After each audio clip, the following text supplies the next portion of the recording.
Pada umumnya jawaban tidak dianggap sebuah penolakan. Ketika seseorang menjawab tidak, itu berarti dia tidak menyetujui. Titik, sampai di situ. Padahal sebenarnya di balik jawaban tidak, kita perlu lebih teliti lagi, kita perlu lebih menyelidiki lagi ada apa di balik jawaban tidak itu. Karena tidak semua jawaban tidak merupakan sesuatu penolakan. Bisa jadi justru jawaban tidak adalah sebuah bentuk kasih sayang. Karena ada yang lebih baik yang akan kita terima atau yang akan kita dapatkan. Begitu juga di dalam kita berdoa kepada Tuhan, sesungguhnya Tuhan selalu mengabulkan doa kita. Mengabulkan dalam arti dia mendengar. Dan mengabulkannya pun dengan jawaban-jawabannya yang bervariasi. Kadangkala dia menjawab iya, ia menyetujui. Tetapi bisa jadi ia jawab tidak, karena ada sesuatu yang lain yang dia sediakan lebih baik dari yang kita minta. Dan bisa juga dia menjawab belum waktunya. Dia menunggu waktu yang tepat untuk memberikan apa yang kita minta. Karena itu pergulatan iman kita adalah belajar untuk menerima semua jawaban Tuhan, termasuk di dalamnya bila dia menjawab tidak. Saya Nikolas Kurniawan menemani lagi di dalam Sabda Tuhan, hari ini dari Matius pasal 7 ayat yang ke-11. Jadi jika kamu yang jahat tahu memberi pemberian yang baik kepada anak-anakmu, apalagi Bapakmu yang di sorga, Ia akan memberikan yang baik kepada mereka yang meminta kepadanya. Cuplikan ayat 11 dari Matius 7 ini merupakan sebuah bagian dari undangan Tuhan untuk kita berani meminta kepada Tuhan. Mintalah maka akan mendapatkan, carilah maka engkau akan menemukan, ketuklah pintu maka pintu akan dibukakan bagimu. Satu jaminan bahwa apa yang kita minta, apa yang kita cari, apa yang kita ketuk itu akan dibukakan dan Tuhan akan memberi jawaban. Hanya memang jawaban-jawaban Tuhan belum tentu sama dan selaras seperti apa yang kita minta. Dan saat kita mendapatkan berbeda dari apa yang kita minta, Tuhan ingatkan lagi bahwa tidak mungkin seorang ayah memberikan batu kepada anaknya kalau dia minta roti, atau memberikan ular jika ia meminta ikan. Tuhan ingatkan satu hal yang penting berkaitan dengan kita memohon kepada Tuhan dan menerima jawaban Tuhan, yaitu jawaban-jawaban Tuhan sebenarnya untuk mengundang kita.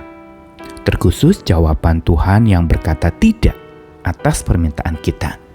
Tuhan ingin kita mempercayakan diri kepada Tuhan lebih dalam lagi. Dia tahu bila ia menjawab iya, bisa jadi justru kita tidak percaya lagi kepada Tuhan atau tidak mempercayakan diri lagi kepada Tuhan karena kita sudah dapatkan apa yang kita minta. Tetapi seringkali Tuhan justru menjawab tidak atau menunda apa yang Dia mau berikan supaya kita mempercayakan diri kepada Tuhan lebih dalam lagi, lebih dekat lagi, lebih hangat lagi, dan lebih tentu saja makin intensif untuk mempercayakan hidup kepadanya. Apa yang perlu kita percayakan dari Tuhan? Kita perlu mempercayai bahwa segala kehendak Tuhan dan segala tindak Tuhan itu adalah tindakan seperti seorang bapa dengan anak-anaknya. Kehendak dan tindakan seorang ayah bagi anak-anaknya adalah kehendak dan tindakan yang tentu saja baik bagi kebutuhan anak-anaknya. Dia tahu yang terbaik buat anak-anaknya, apalagi Bapa yang di surga. Dan Tuhan kita adalah Tuhan yang ketika Dia jawab tidak, bukan lalu Dia menghempaskan dan menolak kita. Tapi justru Dia tahu ada yang lebih baik yang kita perlukan. Ada yang lebih penting yang kita butuhkan. Lebih dari apa yang kita minta, atau lebih dari apa yang kita anggap kita butuhkan. Tuhan menjawab tidak dengan satu maksud agar kita percaya kepada kehendak-Nya dan kepada tindak-Nya. Dan yang pertama lagi kita harus sadar bahwa kita adalah anak-anak-Nya. Sehingga hubungan kebapaan Allah dengan kita sebagai umat yang disebut anak-anaknya, ini menjadi hubungan yang penuh saling percaya, yang makin dalam lagi. Karena itu, jangan protes dulu ketika Tuhan menjawab tidak untuk permintaan kita. Mungkin kita memohon untuk sembuhnya sebuah penyakit, tetapi Tuhan tidak sembuhkan. Dia jawab tidak, aku tidak sembuhkan, atau aku belum sembuhkan, supaya kita percaya lagi kepada Dia lebih dalam. Atau mungkin kita memohonkan sesuatu rezeki yang berkelimpahan, tapi mungkin itu tampaknya begitu seret, kita tidak peroleh. Kita mungkin masih terjerat dengan berbagai macam masalah keuangan. Tuhan masih jawab belum, atau Dia jawab tidak. Aku mau beri yang lebih dari yang engkau minta. Dia seolah mengatakan, ayo percayakan diri lagi kepadaku.